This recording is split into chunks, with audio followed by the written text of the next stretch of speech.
Let's discuss set-asides and pre-qualification, because this is a very interesting topic, which is now in the Public Procurement Bill. And there's a lot of very confused people around, including me, on what this means and how this might work. So let's have a look at it. And I'm going to cover this briefly by just giving some context. Let's relook at particularly 2172, the old practice note 2006, PFMA. There's a similar one, I think, in MFMA.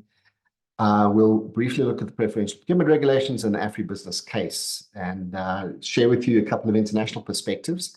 The international perspectives is not comprehensive, but I think you'll find that of interest.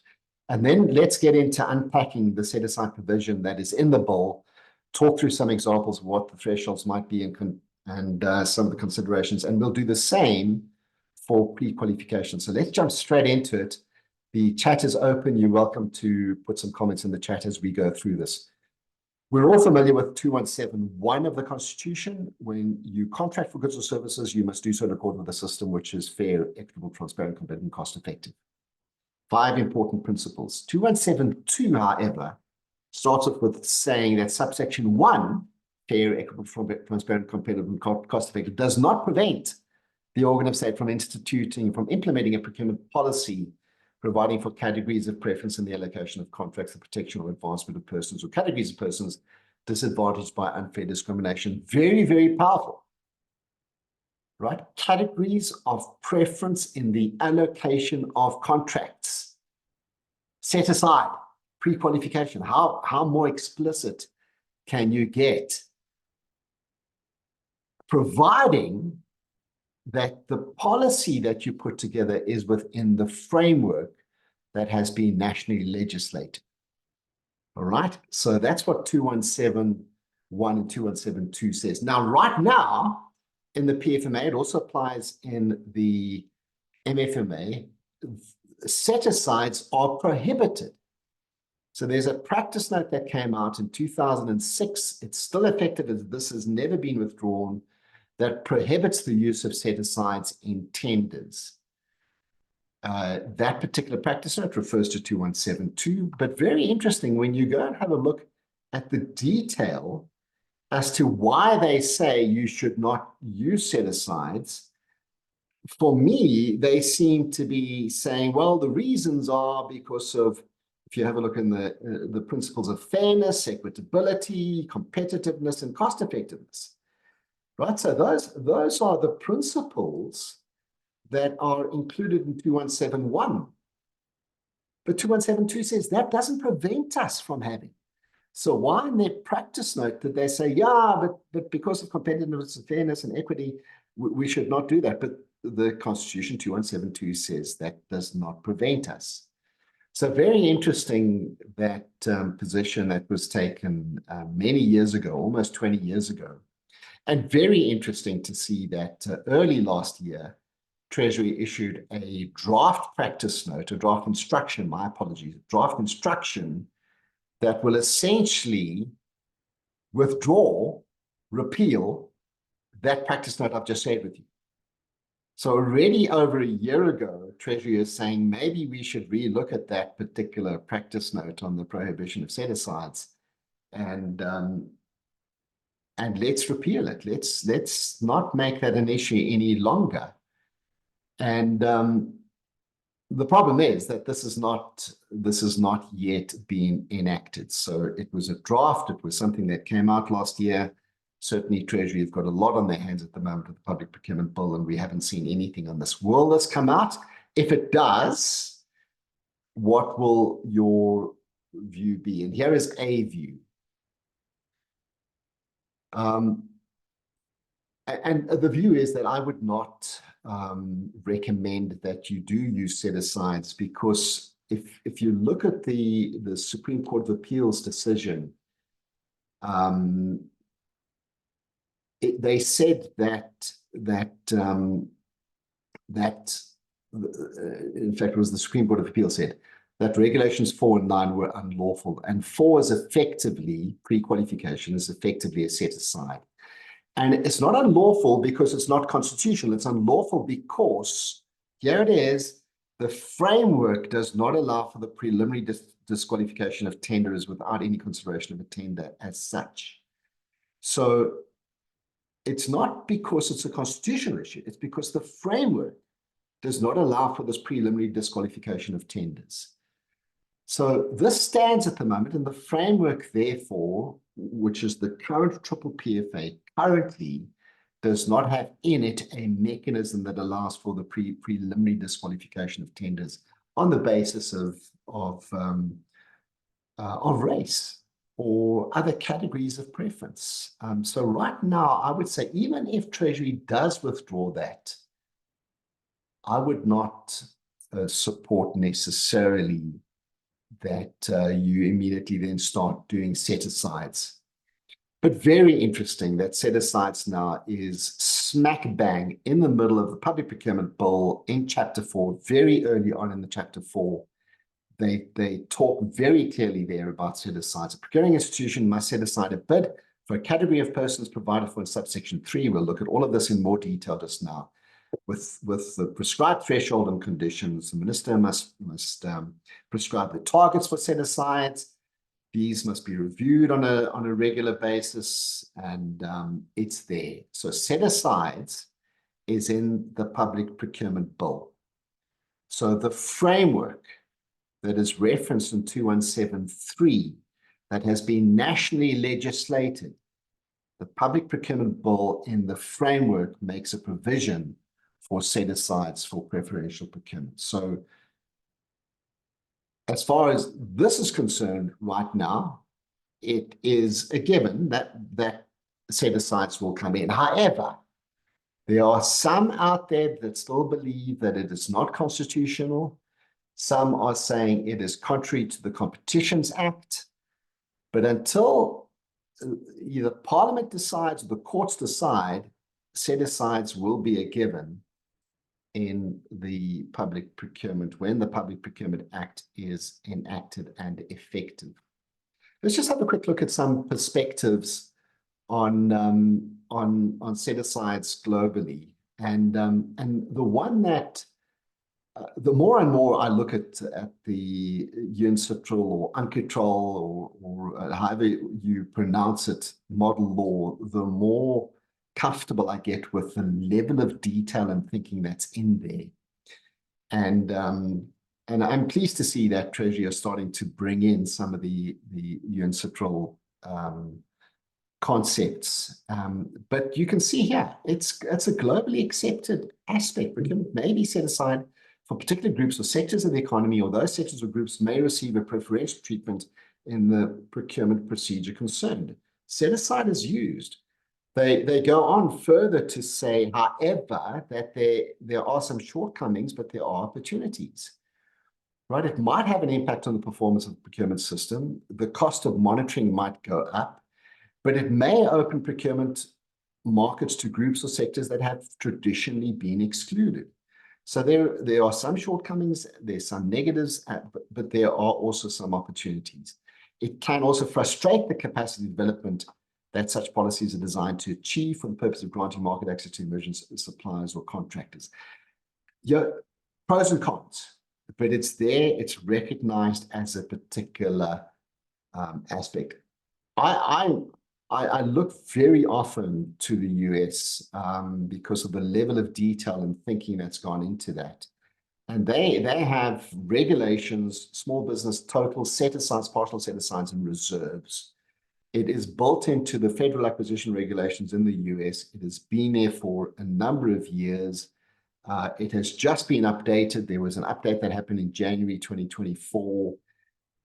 It is detailed. They, in fact, talk about total set-asides and partial set-asides.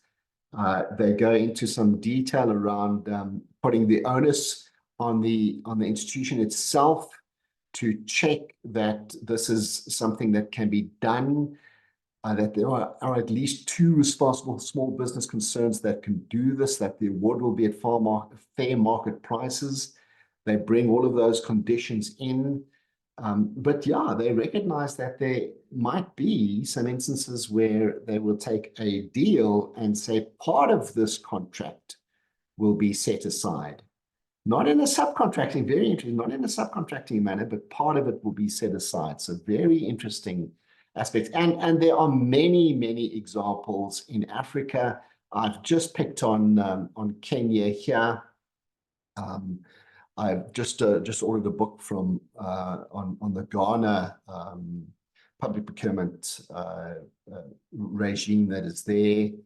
And Kenya don't use the word set aside, they use the word reservation. They reserve contracts for disadvantaged group citizen, contractors, women, youth, persons with disabilities, minorities, and other marginalized groups in public procurement at the country level. So very, very, this is not something which is unique to South Africa. This is a practice which is adopted globally, and they've built it now into the framework. Let's have a look then, specifically now at the set-aside provisions in the Public Procurement Bill. And the first thing to kick off with is, this is in section 17, a procuring institution must set aside a bid for a category of persons provided for in subsection 3, we'll have a look at that now, in accordance with the prescribed thresholds and conditions. So whenever you see prescribed thresholds, they're saying there's National Treasury will, the Public Procurement Office will prescribe the threshold and the conditions that will be used for set-asides. But once that's done, the institution must then set aside a bid for a category of persons provided for in subsection 3. The minister must also prescribe the targets for set-aside referred to in subsection 1. So I've got some examples. Let's just run through what this says.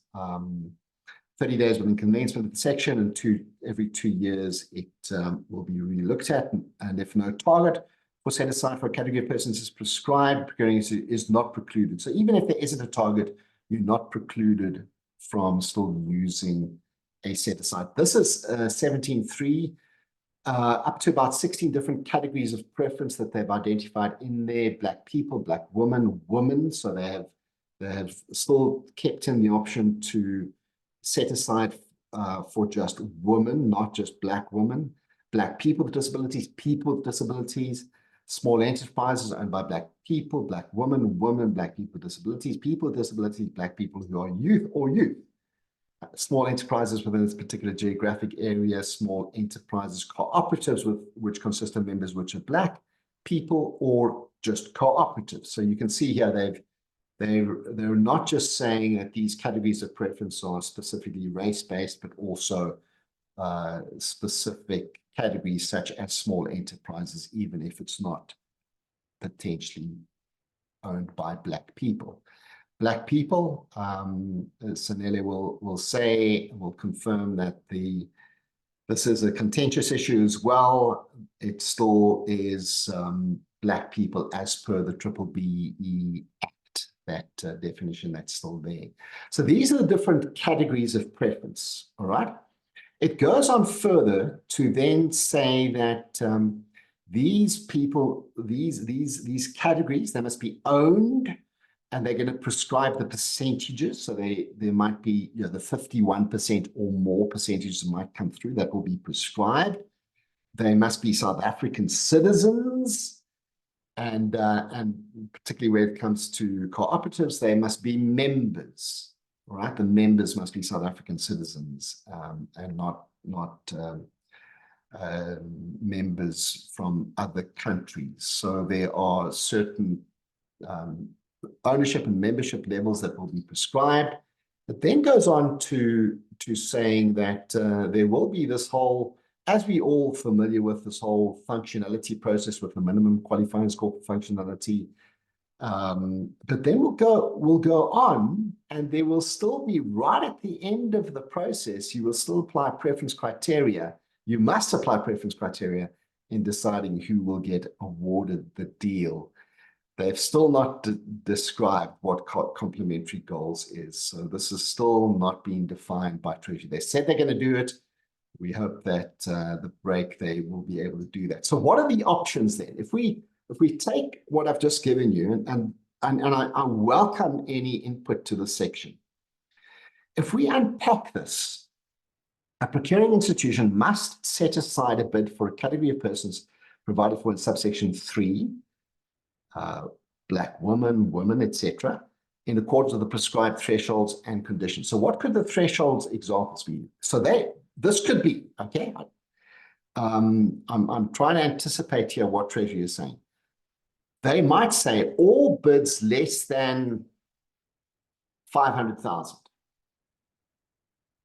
must be set aside. I don't know, but that's what this says, right? They must set aside a bid with the prescribed threshold and conditions. So it could be less than a particular value. You must then set aside. It could be less than a particular value, but for all consultants. So they might take particular commodities and say, these commodities, you must set aside for these commodities if it is less than 500,000 Rand. If you're doing catering, you must set aside your catering contracts for anything less than 500,000. That's an example. What conditions might they put in place? Well, it could be something like subject to market analysis, that there are at least 2 players that can do the work. Don't know, but that's what it could be. What might the targets be? The minister must set targets for set aside. So is he going to say the percentage of total procurement spend across all categories in subsection 3? So all of those different categories that are there, and say of all of these categories, your percentage of your total spend must be set aside for them. 10% of your total spend must be set aside for these categories. Or is the minister going to go through and say, okay, so for Black people, this is the percentage. For people, for Black women, this is the percentage. For women, this is don't know, but I mean, those are some of the possible examples that there might be.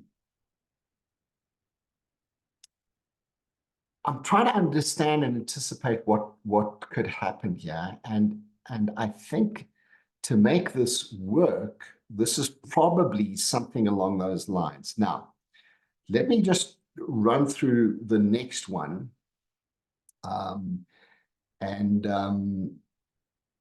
We'll come to your point now, Advocate Nsaluba, and let me just ask some questions now, if this is possibly where this might be heading. The first one is, will set-asides actually make a difference if that threshold level is within the quotations level? So let's say you're in a PFMA institution and they say that the threshold is less than R1 million. Let's say you're in a district municipality and the threshold is less than 200,000 Rand. Will the set-aside provision make any difference? I'm not sure, because you are already selecting from CSD those that you're going to be inviting. Thandi, what is your thought? Morning, Sean. Morning, colleagues. Good morning. I think it will. If with quotations, we a lot of times we look at one transaction value, but if you look at volumes, I mean, typical one, think of the Tembisa situation, whereby transactions that were found had issues were all in the quotation space. So I do think that it will definitely make an impact, because the bigger expenditure goes through quotations because of volumes. Thanks. But Thandi, at Tembisa hospital level, they choose who they want to quote. Right? Correct. They're not doing open quotations. They choose who they want to quote. Now, the set aside, are you saying that that in those instances? I'm saying in the context of set aside, I'm making the Tembisa Hospital example in terms of the volume and the total transaction value. But remember, with set aside now, you identify the category which you want to participate in this particular transaction. So now, if you're saying that because tenders, yes, one tender, one big project and whatever, but what I like also about set aside being within the quotation space is that when you have this spread over smaller transaction, even the risk part of it can be easily managed, as opposed to have a project of 100 million, you give it to this category of this company that might fail. Whereas with quotations, there's many of them, then the risk is spread. One can work out, another one might not. But on a bigger scheme of things, I think that the impact might actually be visible. Thank you, Thandi. Hey, Sanele, you've got a thought. Yeah, I'm looking at this one. The set aside that you are referring to, that is done through CSD. I understand you are referring to this process when you source suppliers, then you filter through the triple PFA filters, and then it gives you a certain category of suppliers that you are looking for. And that practice is happening, and I think it's happening. No one is actually noticing. But the reality of that is that I think that practice is only being allowed because of, I think, lack of paying attention by the auditors.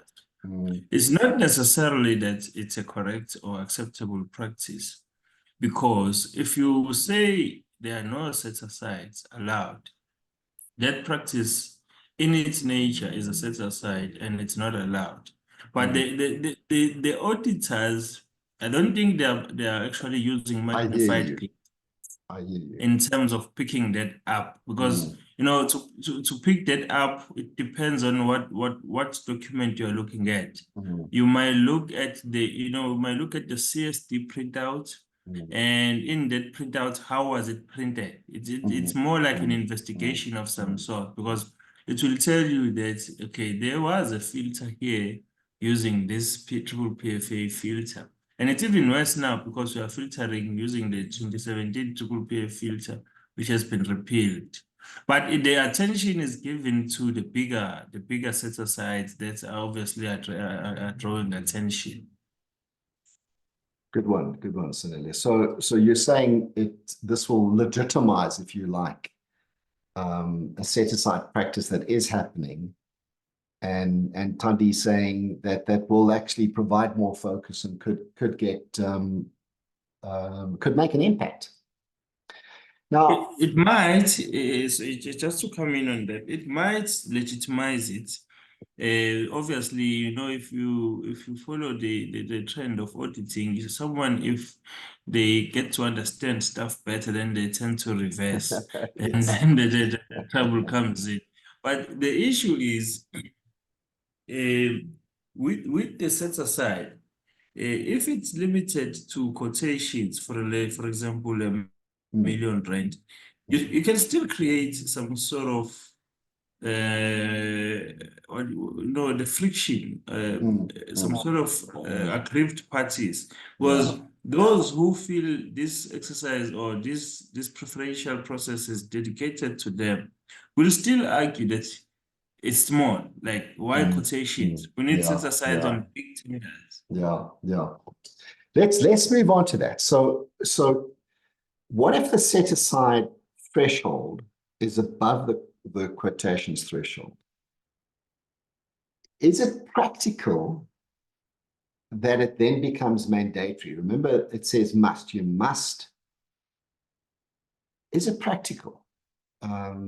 So can they do that? Can they say, is it practical to say that this, let's say, from R1 million to 5 million rand must be set aside? I don't know. I think the practicalities of that across all commodities will be very difficult. Hey, Sanele. It depends, you know, because I think at this stage, government is also trying not to upset others, but trying to make others happy. But the challenge is that we are still not, you know, like sitting in our very scattered corners as a society when it comes to economy and procurement. But, you know, set aside can work in different, you know, approach. Like, for example, one tender can have characteristics of both. Like, for example, a tender that is 30 million and above. Recall that subcontracting as a condition of tender. I think if you say a tender that is XY amount, you should set aside a portion of it to these demographic groups. So that necessarily means you still get the tender, whoever you are, but then the portion of it should be set aside. You should try and bring in a smaller player into the space, and you know, along those lines, or else it can be set aside in a category of procurement altogether to say this procurement must go to these people, you know. So that one is much more deliberate, but also it creates a lot of, you know, dialogue. Thandi? Sean, CIDB has this thing about potentially emerging contractors, those that have a PE status, whereby they say that if you are going to appoint a potentially emerging contractor, you need to do an assessment and establish what kind of support they need for them to successfully execute the project. So I would think that maybe with the set-aside thing, it can be dealt with more of like context matters, with quotations. It's straightforward. It could be maybe something that is not specialized in nature, and then we can give it to Thandi, being a Black woman, all of it, 900,000, no problem. But now as we go bigger, maybe we can also try to introduce such situations whereby one would have to do an assessment and see the capacity of the particular service provider to be able to execute the project. I support what Sanele is saying about the issue of subcontracting, but I think that what CIDB has on potentially emerging contractors, it's something also that can help in terms of supporting these smaller companies to participate in your bigger projects. You see, if we read the legislation now, it says you must set aside. So if they do this for, 1 million to 30 million rand, you have no option. You must, unless they bring in the conditions that there's some market analysis, some of the work that you're talking about, Thandi, to look at what support they require, to bring in some of those conditions that CIDB are using. Remember, Sean, legislation is the what, the policy is the how. This is where then I think our policies will become very handy in terms of how we are going to implement this, because as you say, it's not an option, it's a must. And one thing that there's this analogy I like to use about procurement. The reason why we have challenges in procurement, it's one stone that hits three beds. One bed is supply and deliver, another bed is fraud and corruption, the third one is economic empowerment and job creation. So every time our procurement has to always hit those three birds. And then this is where policy becomes very important. As Department A, I know I don't have a choice. I have to set aside. But my goal is to make sure that I deliver a quality product to my customer. Therefore, I will put those dynamics in place to make sure that the three stones that I have to hit get to be all hit, and then we are all hit. Thank you. Leonora, lovely to have you join us, Leonora. Welcome. Oh, good morning. Good morning, colleagues. Good morning. My suggestion or my take is that it mustn't be mandatory or a must. They must just say may, so that in cases where you can't, and then you are also protected. But if it's a must, it would be a must, whether it's feasible or not. So my suggestion is that they must say may. Mm, mm. Thank you. Thank you. Good one. Good one. Advocate Nsaluma? Thank you, Sean. Can you hear me? Yes, we can. Good morning. Thank you. Thank you. Happy Easter to everyone. Sean, let me start off by saying, unfortunately, this is the best move that government has taken. I'll tell you why. And it has got to be a must. Two things that has been flouting the State of the Nation address. That the president would go and this is one of the things we're harping on. The president would go and announce a 40% whose legislative base is not there. And this is the advice we gave to the president, that if it will not be possible to implement all those transformative measures of set-asides, and many of them have been flowing around, including the set-asides that are within the military veterans. That takes me to the second issue that I wanted to raise. So I'm saying it had to be there, and it has got to be a must. And this, in fact, what happens in the construction industry was a test case. If you look historically, when Minister Sulu was in the House, it was then that the issue of set-asides or pairing the matured and the emerging came into the picture.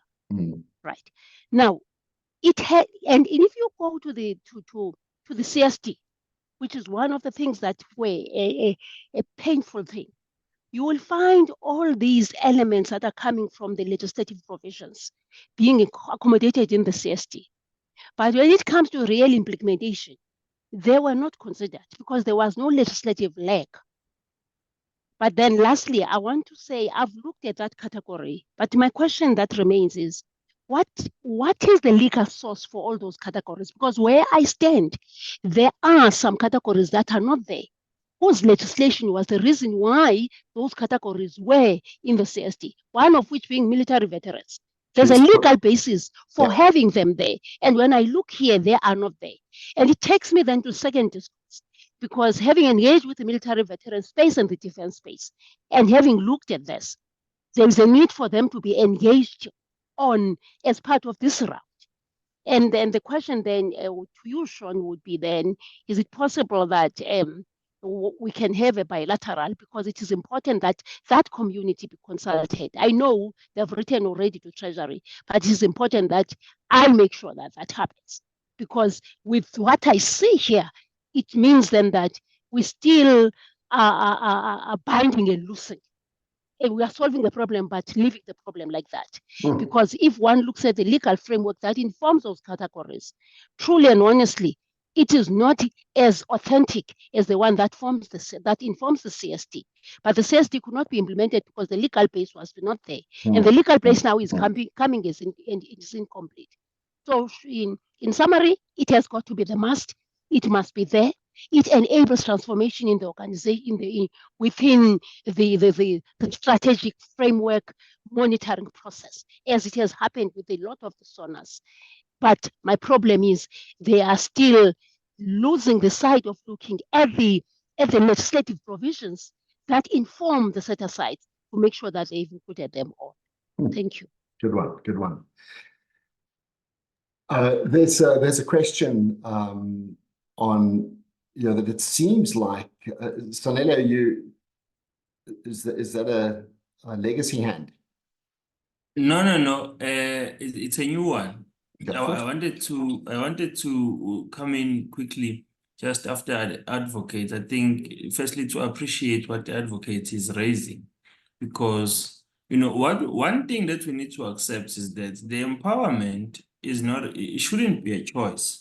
When we deal with the issue of empowerment, it should be deliberate. I always say this, whenever I argue, especially when it comes to those who were previously marginalized, because there has been, you know, some system shortfalls, a system that were put in place to develop and to empower those who were previously marginalized, and they were abused.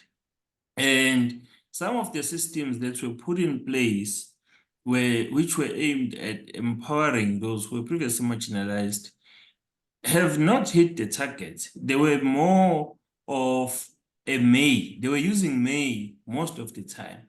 And in that instant, you'll find that those who wants to do empowerment, they can do it. Excuse me, those who don't want to, then they don't have an interest in doing it, then they don't do it. And then there were systems also that were aimed at dealing with the empowerment, which were not talking to the Enabling Act, like your 2017 regulations, and then they didn't find a proper way of being implemented.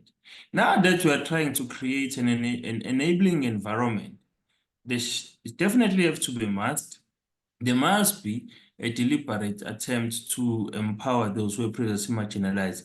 However, I want to also emphasize on the fact that I think this legislation should also trigger other legislations to either be amended or reviewed, like your Small Business Act, like those legislation that deals with the businesses themselves, because we don't want to be in an environment where we're dealing with business, we think we're dealing with business people while we're dealing with job seekers. So that's also another issue which we are facing, because there's a situation which I have been observing as you grow, is that a person comes in, become an intern, they serve their internship contracts, something, and then when they understand how the procurement system works, they go and open companies.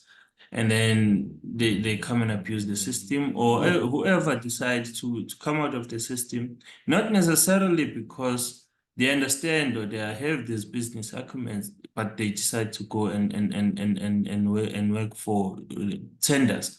Now, that's the situation which now, you know, it clouds the whole effort of trying to empower the businesses which want to be specialists or specialist in that particular field.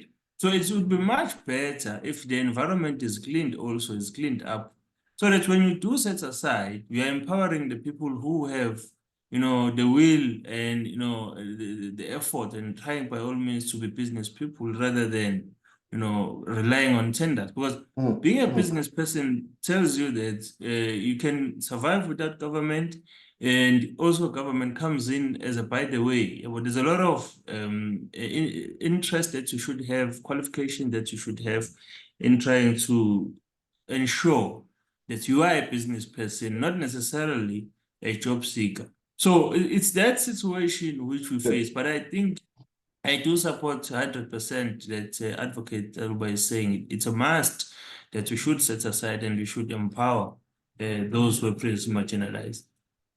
And remember, this is going to be within a threshold, right? So it's not necessarily everything.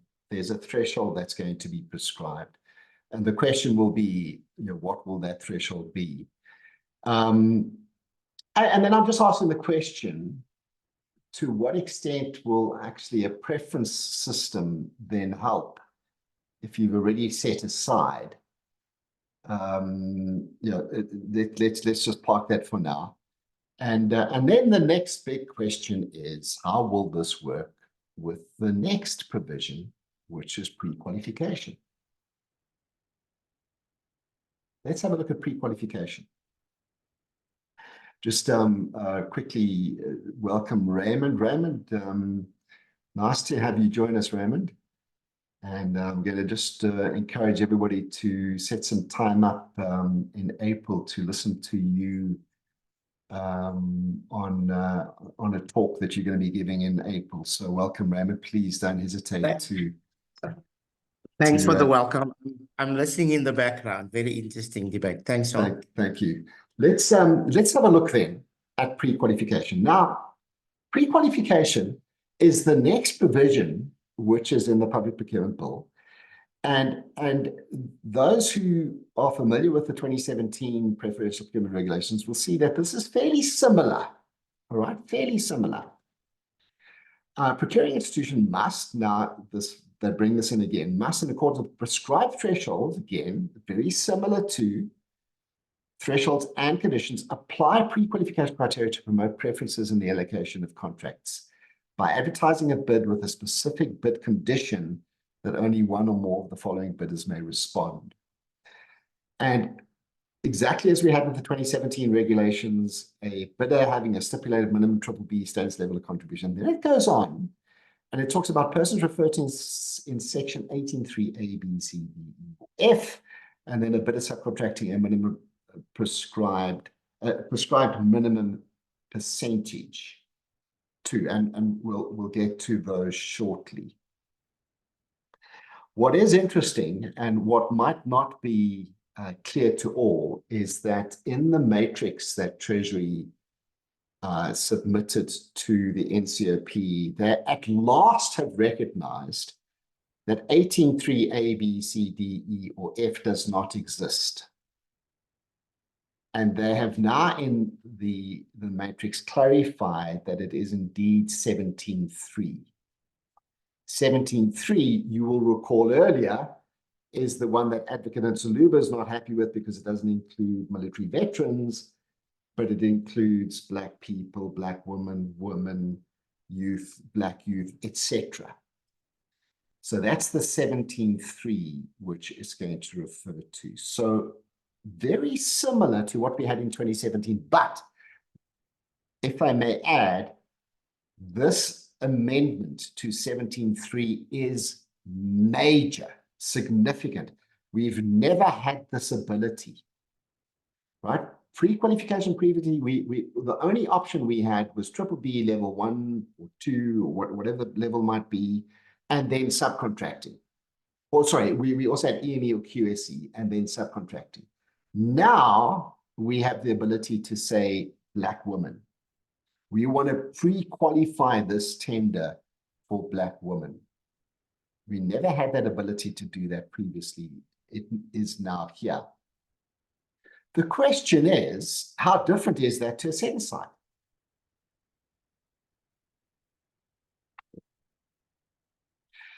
Here are the subcontracting groupings that they've included, and what they've added is the small enterprises that are not necessarily owned by Black people. And there's your military veterans, one Advocate Nsoluba, and they've got cooperatives which are do not necessarily have members which are Black people. So they've added a couple of additions to this last one, which some would probably welcome, just to make it a little bit more inclusive. And then the pre-qualification goes on and has very similar ownership and membership requirements as we had with the set-aside provision as well. But then, and I think this is major, it goes on to say that the procuring institution, if you're going to subcontract, you can only choose one of these to subcontract. And I think this is a big inhibitor at a provincial and a municipal level. Anyone who's operating in a province, you can only choose one. So you will, let's say you're working in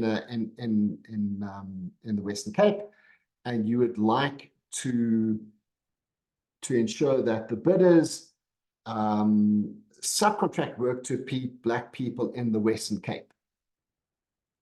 That's all you'll be able to do. You're not going to be able to say Black women in the Western Cape. You're not going to be able to say Black military veterans in the Western Cape. You're not going to be able to say Black people who are youth in the Western Cape. And you'll have to weigh up the option. Do I give all Black people who are military veterans in the rest of the country the opportunity? Or do I make it just within this geographical area? And that's the limitation. I think this is a limit. The select one, I think, is a limiting factor. But very interesting now, under pre-qualification, all the market research stuff comes in. Must at the procurement and planning stage identify procurement opportunities, promote preference. So there's must do the market research and industry analysis to identify procurement opportunity, level of transformation, or preparing subsequent to the research analysis envisaged may only select one or more pre-qualification criteria if there are prescribed minimum number of bidders to ensure competition. So very interesting. They're bringing in now in the bill the conditions.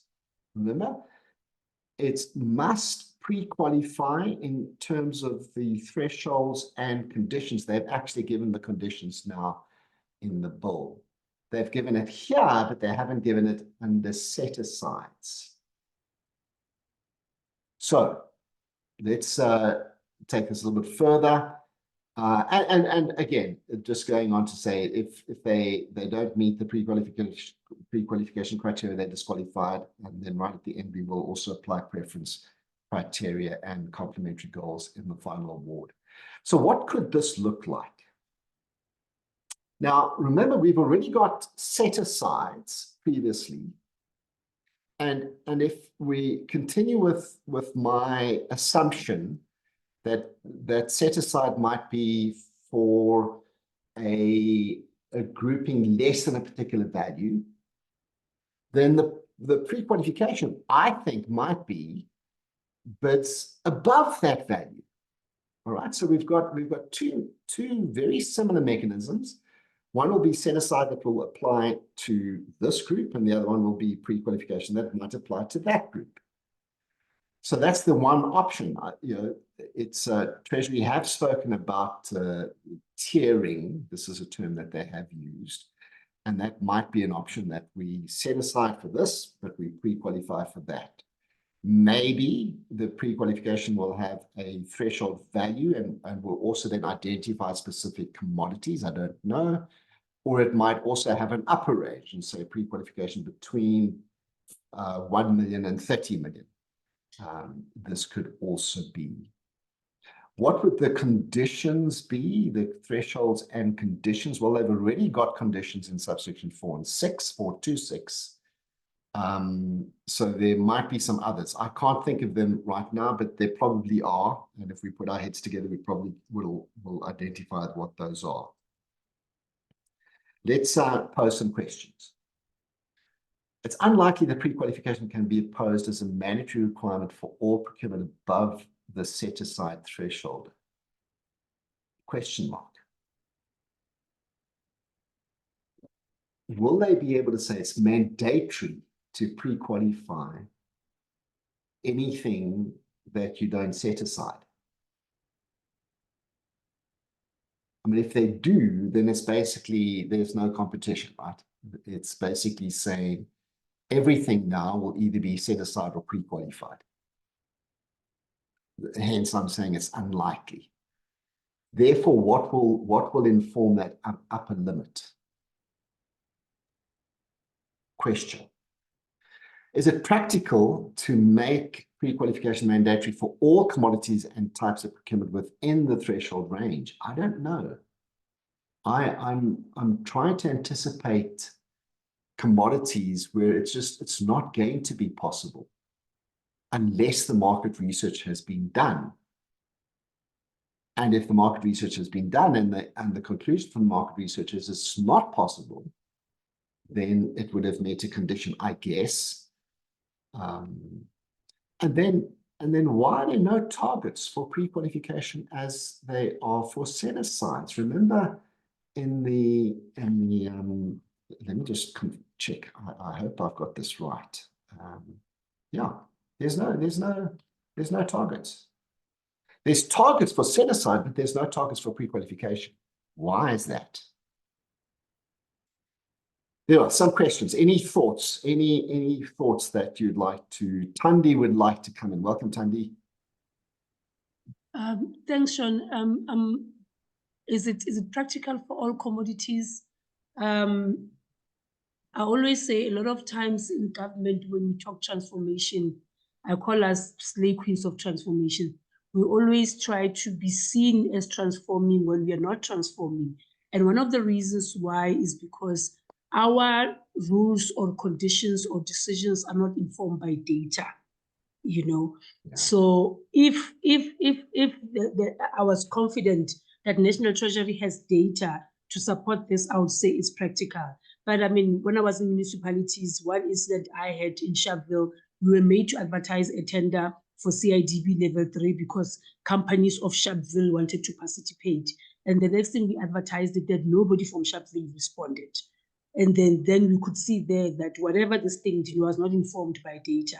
So it's said that 30 years later, we're still talking transformation, but unfortunately, because it has to be done, I do feel that it has to be a must.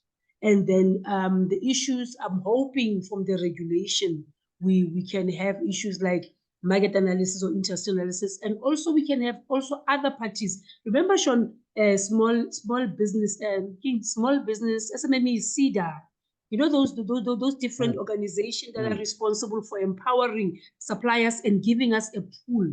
Because right now we are responsible of empowering suppliers when we should not be. That those departments and those parties, if they can come to the party and start doing what they are supposed to do when it comes to enterprise supply development. So maybe then this can actually be possible, because we can't sit and say, for example, the trucking industry is a white male-dominated industry, therefore we can't set aside because nobody's going to respond.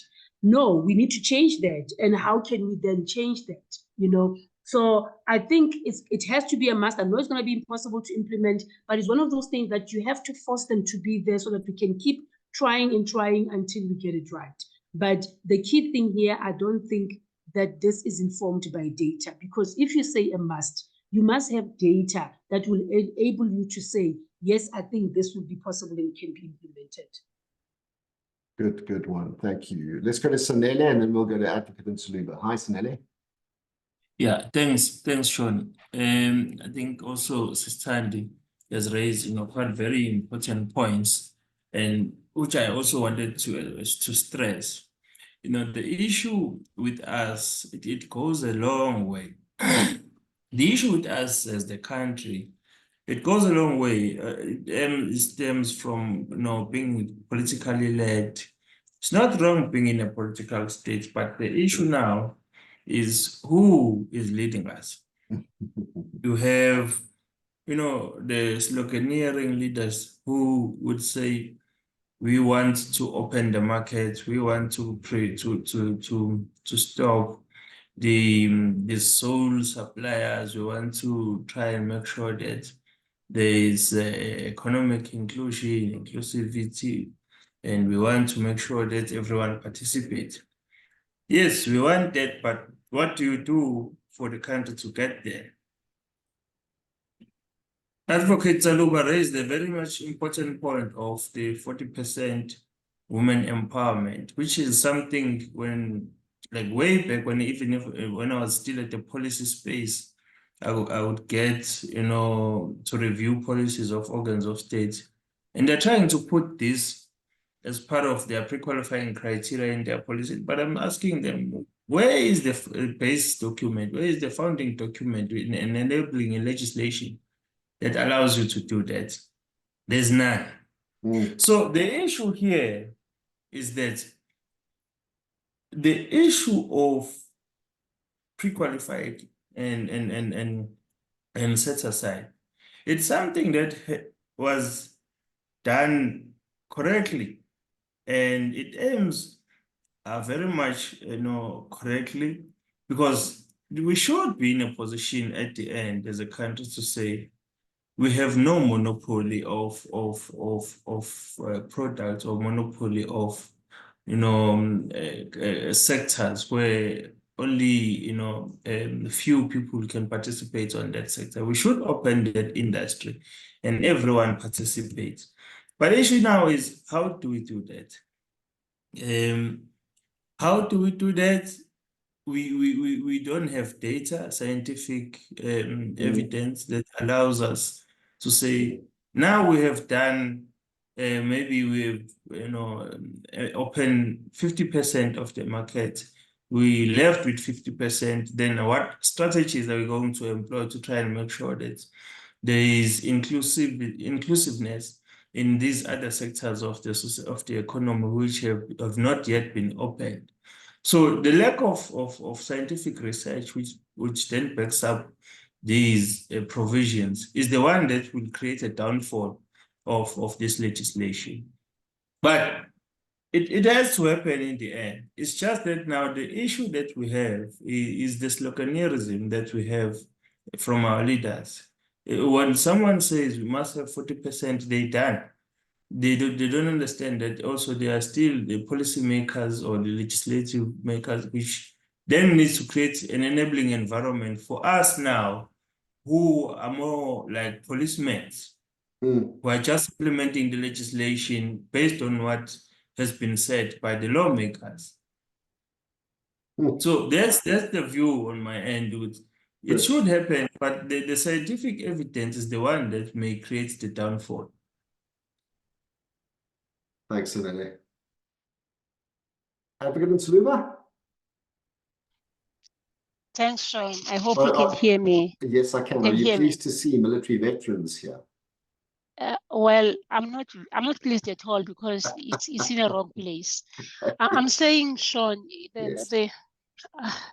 yeah, there's something our colleague from the Research Foundation raised, and this particular section makes me to agree with him. Tandy spoke about the role of various entities.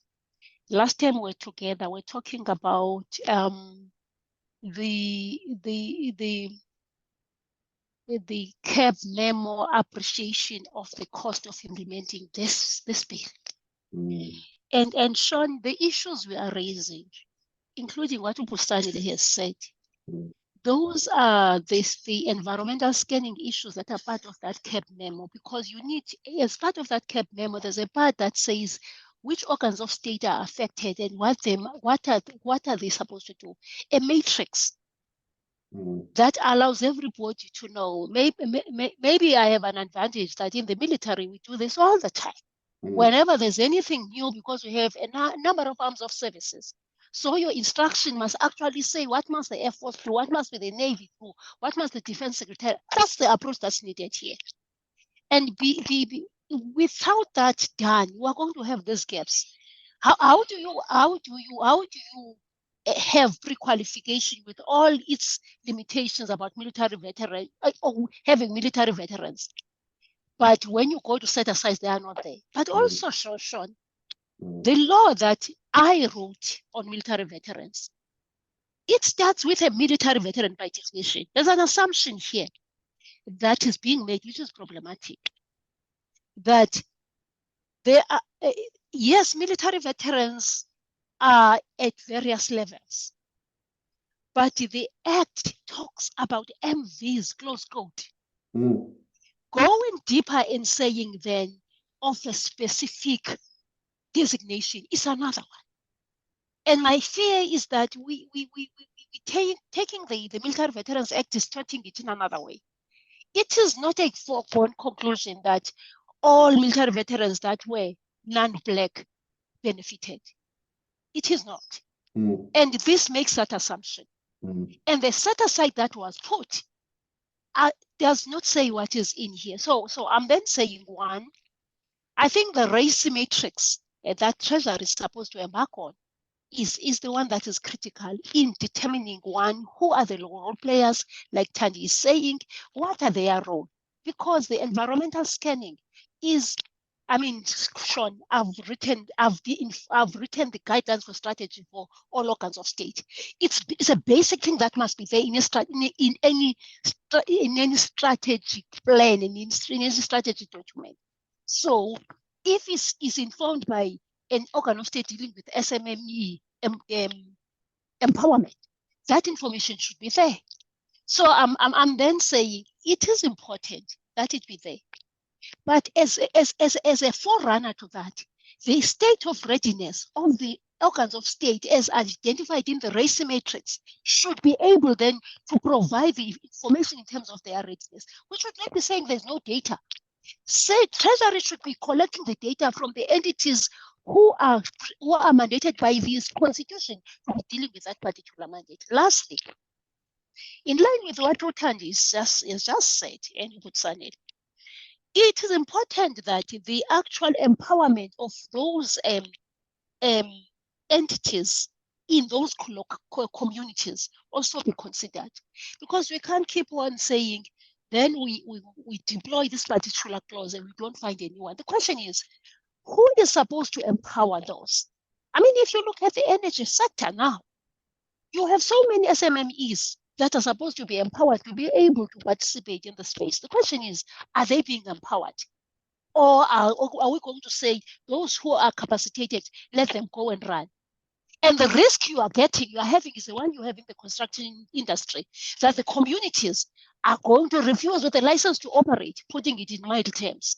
So I feel there's a lot. And lastly, I want to say, Sean, that ambition of making sure that we do due diligence and we do what is necessary in terms of readiness from the various entities is critical. We must not rush to promulgate when we are not ready in terms of the systems. And you are not going to dump things into the areas, into the regulations, when the policy framework, the big act, has not done its own due diligence in terms of systems readiness. Mm. Thank you.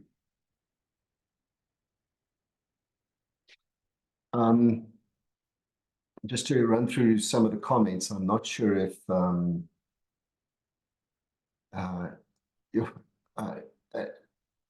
and Saluba, this is such a big topic here. And I mean, Definitely it is. It one is of- worth a concept paper. It's a big one. Yeah, It's a big one of the difficulties that we've got is that what I've just shared with you now has actually never been publicly shared. The only people that have seen what I've shared with you were those stakeholders that were engaged in the National Assembly discussion. They got to see the draft. What I've shared with you was then shared publicly with the NCOP, and there has been an NCOP engagement on this. But the level of detail of that engagement has been very very poor. It really has been. I mean, it took Treasury literally from December last year to last week to recognize that this very significant section here, 18.3 A, B, C, D, doesn't exist, and to then correct it. You know, these little things that I'm pointing out here, that there's no targets for pre-qualification, but there are for set-asides. Those are, I think those are material. You know, we're not gonna have that 40% opportunity again, and the 40% can only make sense if you have it both in the context of pre-qualification and set-asides, not just set-asides. Anyway, so this is a big one. This is a big one.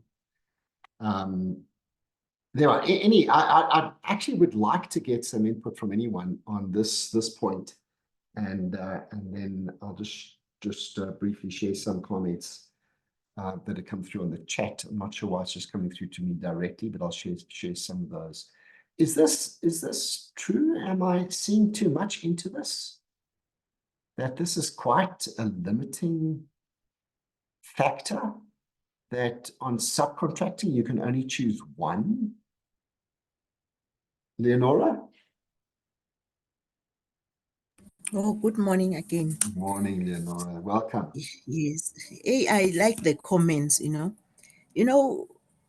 The Department of Economic Development in Gauteng used to give us the targets, like maybe 40% women, 35% youth, 3% PWD, 2% to military veterans. So the set aside will assist us to achieve those goals because we have a good motivation to say, now we are not meeting the target for military veterans. That is why you are setting aside this project for specifically to that. But now at the same time, I feel the threshold will restrict us to say, okay, maybe the set aside is only for a minimum of this amount. What about those huge projects which could be set aside for some people like military veterans or women owned, you know? I think the threshold is restrictive. And secondly, my question is it possible to use the set aside together with the pre-qual? Let's say I'm setting aside for military veteran and under my pre-qualification, I still want the military veteran. Is it possible to use both? What will happen? I just need that clarity. Thank you. Laura, is it not the same thing? It's not, because remember there's pre-qualification, there's also set aside. So I'm just saying, So- but is it not effectively the same thing? You're pre-qualifying to, let's say, military veterans. You're setting Yes. aside to military veterans. So It's is it one and the same thing? It- No, it's a- it's not, because you can subcontract, let's say, to women owned, while you have set aside for something else. I don't know. Okay. So we have a set aside with subcontracting. Yes. Okay. So we set aside. I just want to clarity. Can they be to- used at the same time, Great. or you can use the set aside to women and then subcontract to youth? Great question. Great question. I think from what I hear Treasury saying is they're going to tier it. So there will be set aside and there will be pre-qualification, and they won't necessarily be the same thing. You won't be able to set aside and pre-qualify. But fantastic question. Fantastic question. Very good. Sanele? Yeah, just to tap into my colleague's question. Yeah. It actually is a great question, and especially when she put in the example of setting aside and then pre-qualifying. And I think if you recall my comment earlier, it then would be, I think it should start with ensuring that the question of double dipping is answered clearly. Remember the argument of the 2017 court case, which also touched on the issue of double dipping. Say, you have pre-qualified these people, and now you are also giving them preference point. So in terms of, the concepts that motivates this question, it also should start from the point of double dipping. How far can we say we are not double dipping now?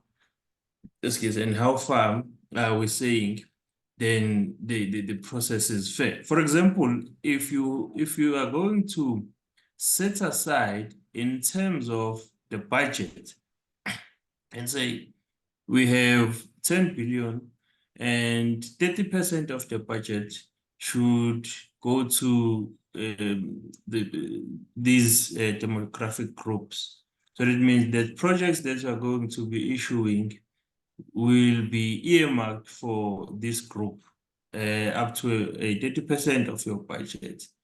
So that means you'll then pre-qualify them, and in that pre-qualifying, if there is a room of subcontracting, then you subcontract those.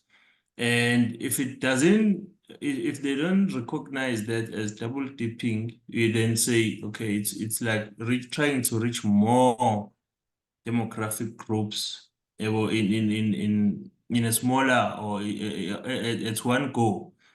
However, if you are going to set aside in a project specific, like say this tender is for this particular group, and then say also they must subcontract probably a similar group.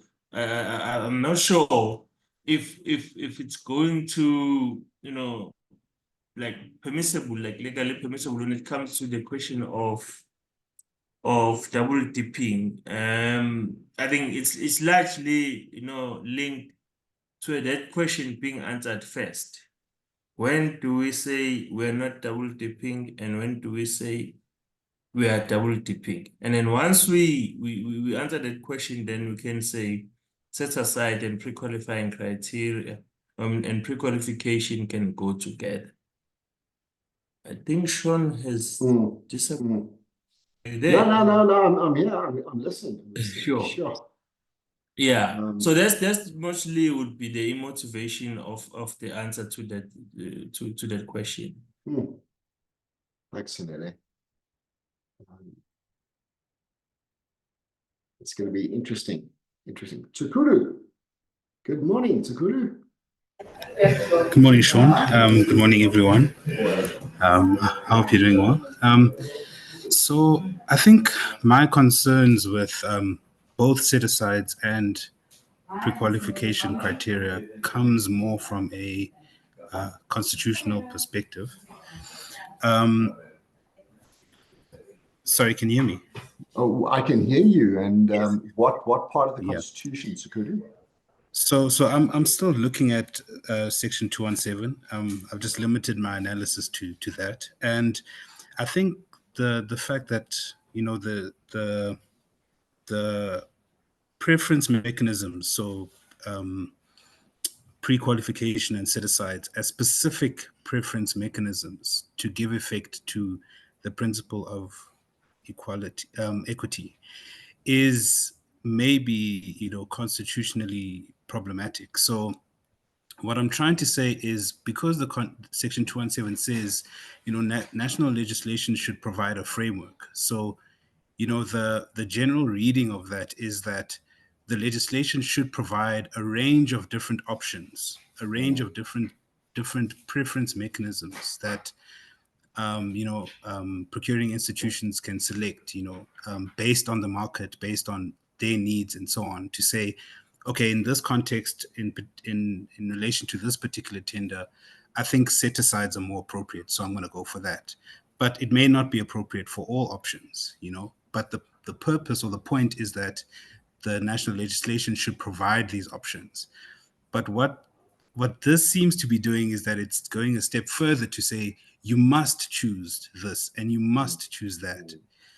And, you know, I think the way I try and distinguish it is to say, these options, set-asides, pre-qualification, subcontracting, etc., yes, they must be in the national legislation, but whether they must be applied in every single circumstance or in every single context, contracting context, is a different question.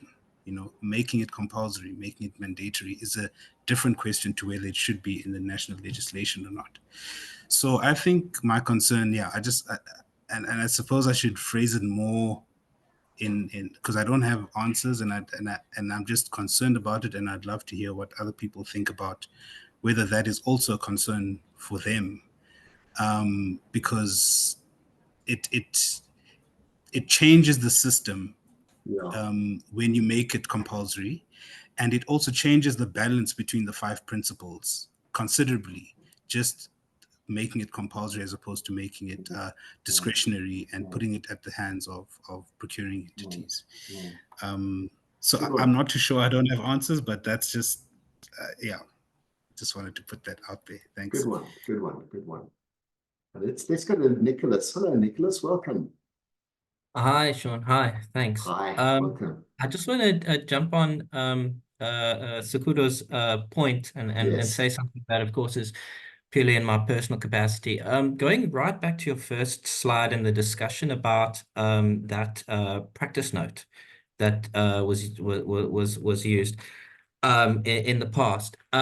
One of the points you made was that maybe they missed that 2172, means that 2171 doesn't allows for preferential procurement.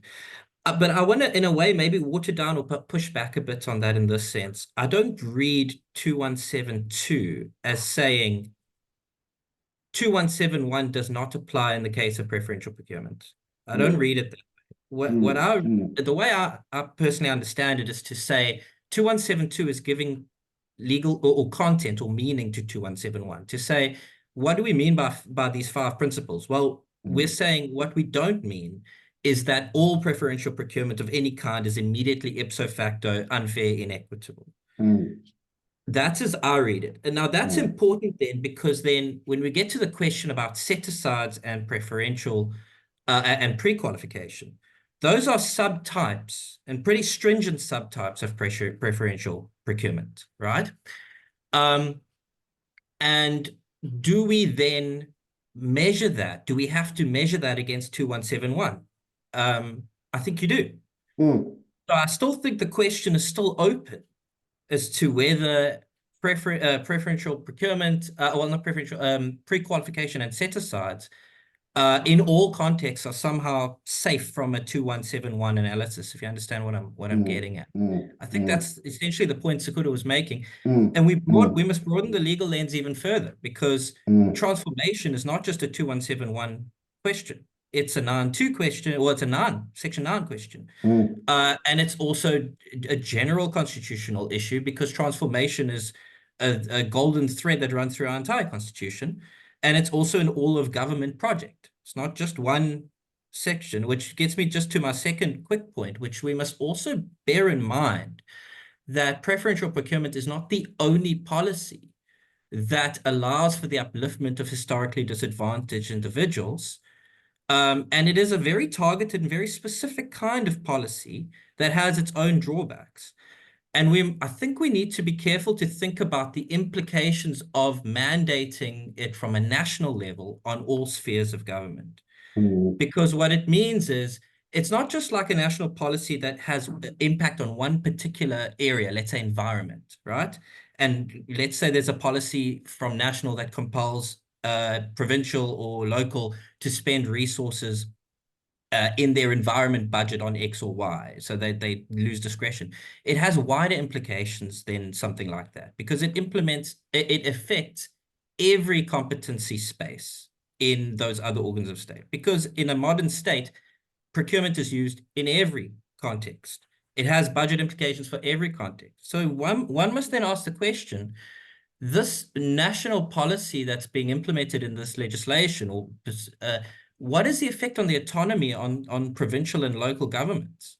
It affects every aspect of their space. Yeah, I'll just leave it at that. Food for thought. Very good, very good. And that's got to be an NCOP discussion, it really must be. And one of the things that I think many are raising is the NCOP are not engaging. There's been one individual at the NCOP that has made comments, but the NCOP is not engaging. And Treasury is saying that Parliament must decide the level of detail that goes into the framework. Yeah, but they're not engaging. Advocate and Suluba. Sorry, there are a number of advocates online today. Advocate and Suluba. Thank you, Sean. Sean, you'll recall that in the paper I wrote about tension in the text, where I was dissecting Section 217, we began to raise a number of issues of the transformative features that are not situated within a legislative paradigm, which is another discussion. But I want to say, Sean, recall that we kept on saying a framework, what we have, which was the mother to a number of developments, was not per se the national legislation that was required. And unfortunately, it has got to prescribe, because it's a must, it's not a may. Yeah. But then the issue becomes like Nicholas was saying, as we're dealing with this must, to what level of depth do you go? the part that comes to mind is when we're talking about the methods. The methods and procedures, and you ask yourself, does this belong here, or it belongs to the regulations? Does it belong here, or you will allow then the other levels of to actually through their policies to do that? But I must say, for me, finally, we've done what the Constitution required us to do, because for all these years we're operating without what was required in terms of the must, which is the 217.3. Yeah. And the unfortunate thing is that in the process, then and now I'm going to speak from the side of a strategist and a monitoring and evaluator from an organ of state. In the interim, then you had the BBBE Act, which began to take charge and to make some of the requirements sacrosanct and non-negotiable. So you're dealing with already existing non-negotiables, and as such, your maneuver is limited, because this is a late comer, which was supposed to be the earlier comer. It's coming in a space where there are organs of state who have begun to tie up to make sure that they respond to the section to the Bill of Rights, the Section 9 Bill of Rights, like it has been indicated, more than the affirmative action issues. So we need them to appreciate that and locate the discourse within that probably there is no leeway in terms of how they must put it. Already the landscape has been set up. It's a must. Remember when you are doing the annual reporting now, there are statutory requirements that organs of state must meet in terms of the BE Commission. They are not negotiable. So the best thing to do is to align to the train that is already moving, which is informed by its own statutory constitutional requirements. So for me, the issue is how all these things align. But I'm happy that finally we're going to have something. And I want to say, I wouldn't want us to tarry. I wouldn't want us to chase dates instead of chasing the transformation and improving the lives. Lastly, I want to raise an interesting dynamic. You know, I'm one of the proponents of the international law. The Africa Continental Free Trade Agreement. How does it impact? I saw the model law, and the model law is actually signaling somewhere. How does this discourse place us as South Africa within the implementation of the Continental Free Trade Agreement and plan? Because it should embrace that. Does it embrace it? If you go to Kenya, you will see similarities. If you go to Ghana, you will see similarities. Where are we? And I've not heard about that discourse, but for me, it's critical that we change. Thanks. Very good, very good. The more I hear you, the more I'm thinking that 17.3 should actually not be. It's just this one, yes, should actually be in not in the act. This needs to be regulation, possibly. Good points, everybody. Thank you for that. Just the whole question of what constitutes a framework is such an important one, and I'm not sure we're going to get there. Treasury, National Treasury are using, and very, very welcome to the folk from National Treasury that are here. They're referring to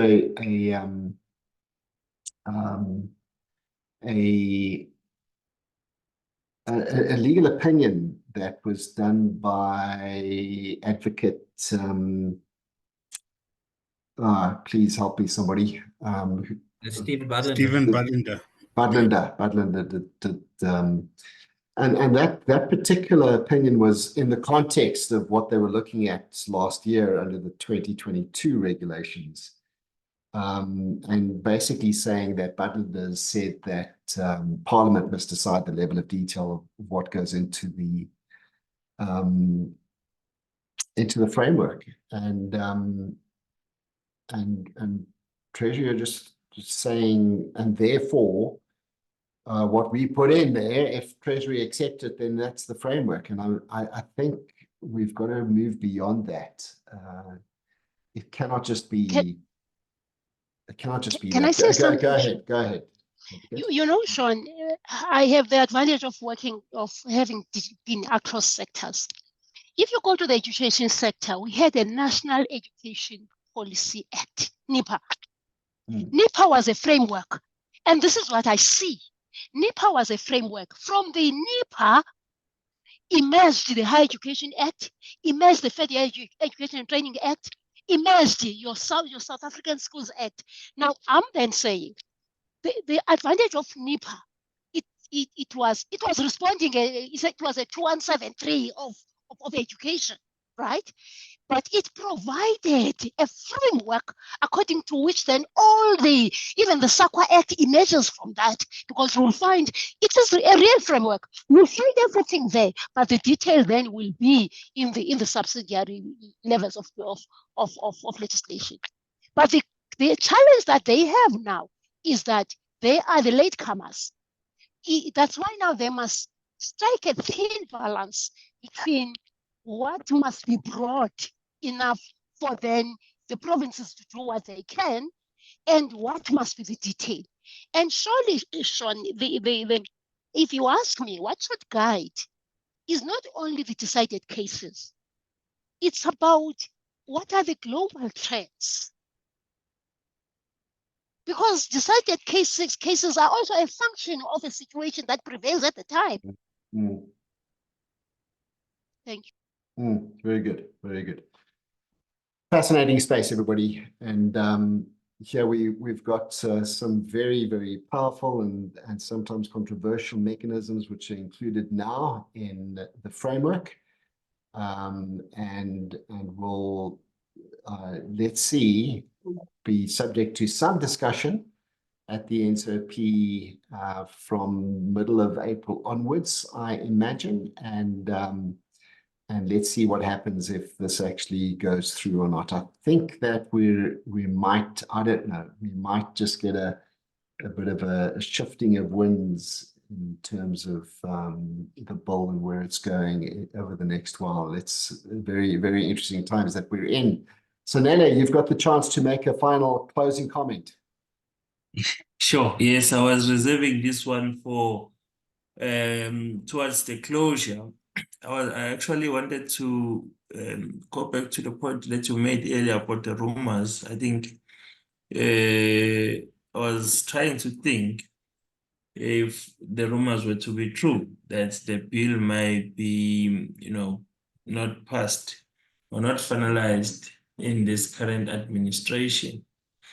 So I wanted us to try and prepare ourselves, not necessarily that we have to do anything, but maybe in terms of thinking that should that happen,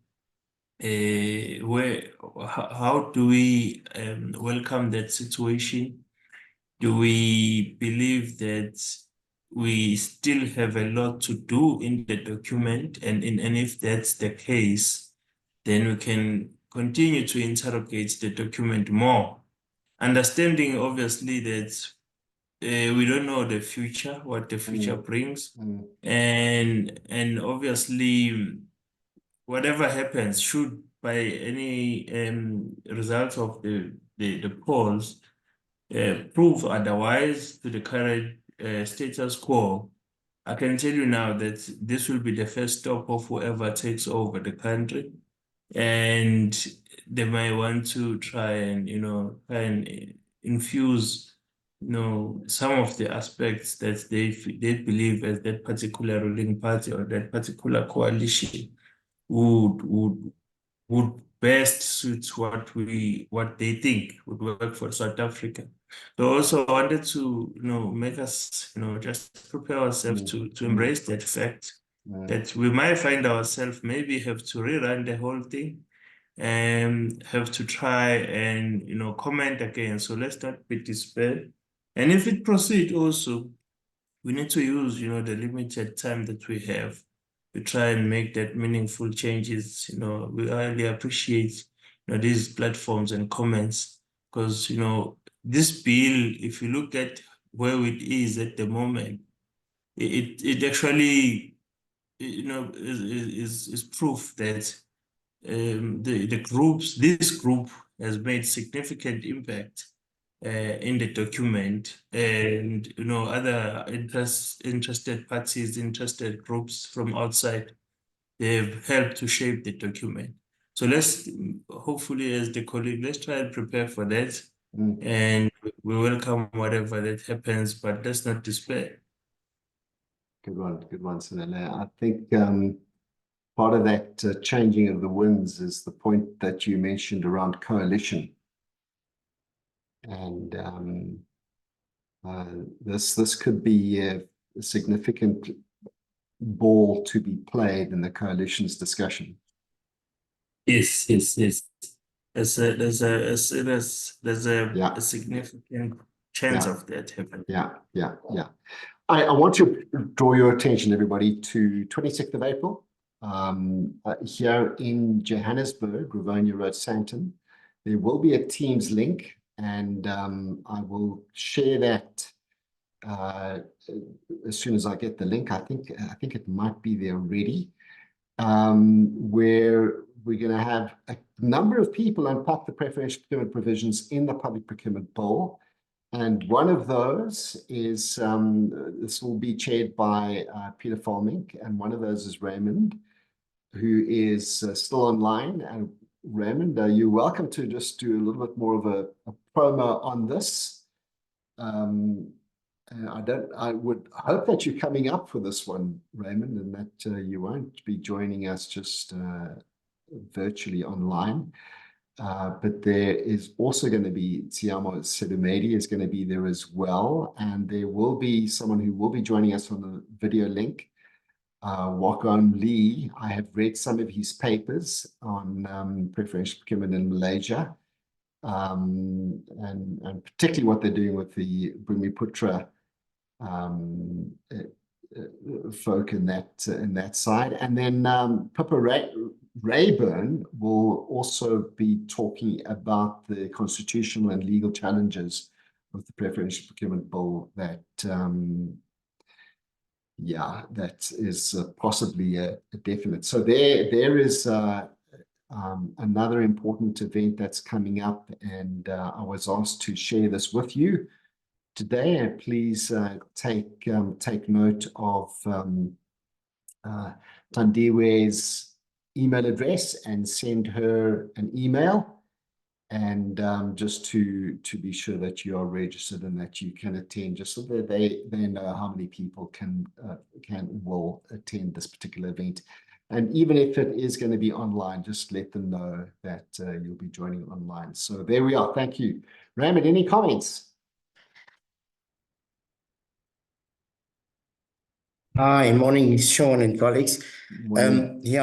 So I think it's an important discussion to deal with preferential procurement.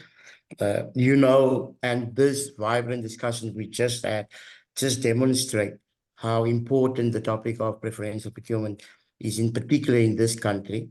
So we want to engage on it thoroughly and also learn from the international experiences.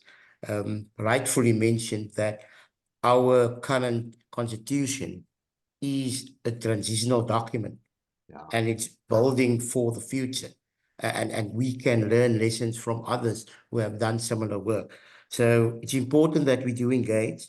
Yes, and I will be flying up to Joburg to be there in person, as it is important. So I'm looking forward to engaging with all of you. And thanks a lot, Sean. Thank you, Raymond. Looking forward to that. Keen. I said I would give Sanele the last word, but you've got the last word, Keen, because you've got a good surname there. Keen, you can unmute.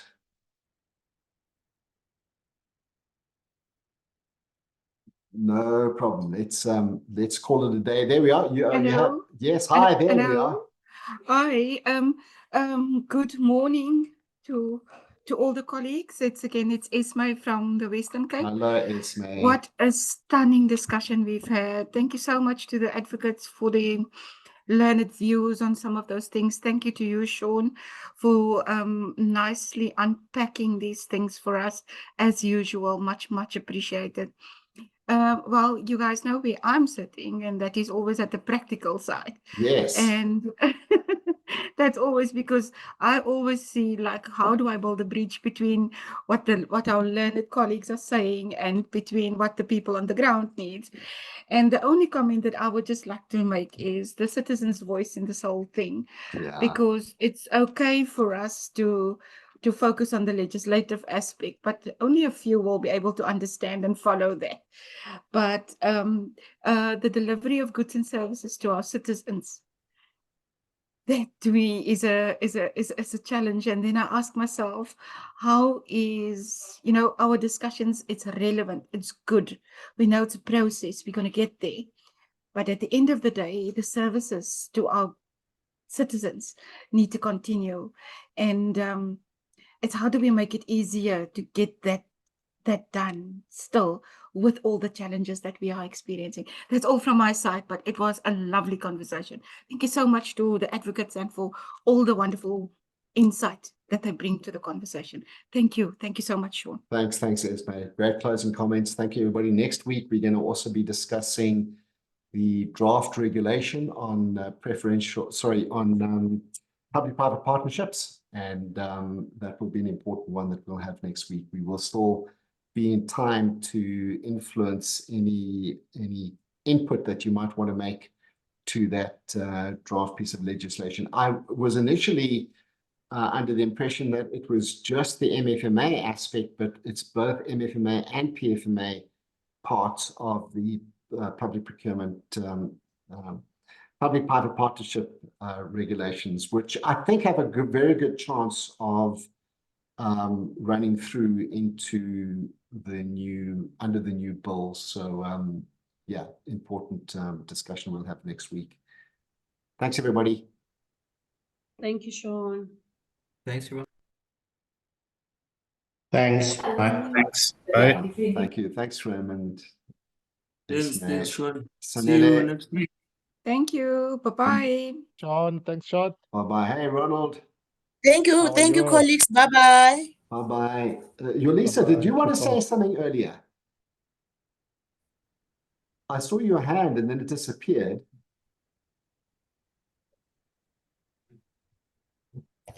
There are the Thank you, colleagues. Bye. Thanks. Kunzile. Hey, Thank Sean. you. Oh, Hey, Sean. thank you, Polly. Nice to have you join us, sir. How are you? Very good. How are you? No, I'm listening in attentively. So Good. Did you it's a very find good platform. Did you find the session I had 2 weeks ago on one of the methods? Was that useful? Yes, very much so. Very much so. Good. It was very useful. Actually, as you can recall, we are finalizing a paper on procurement methods. So it was really Good one. helpful. Good one. Thank you. And then yeah, this session, administrative justice. this particular one, yes. It's open to anyone. Anyone can attend this one. Okay. And it's organized by this group. You know Peter Folmink. He is I think he's chairing it, if I'm not mistaken, and would welcome attendance of the meeting. Okay. No, I think I'll do my RSPP. I would want to join. Yeah. Good one. And it's okay. No, thanks, it is here in Gauteng, so it'd be nice to see you there in person. Yeah. No. And whenever it's at a attorney's offices, then you know the coffee and the snacks will be good. Okay. No, thanks, Sean. Good one. All the Good. best. Okay. Bye. Bye-bye.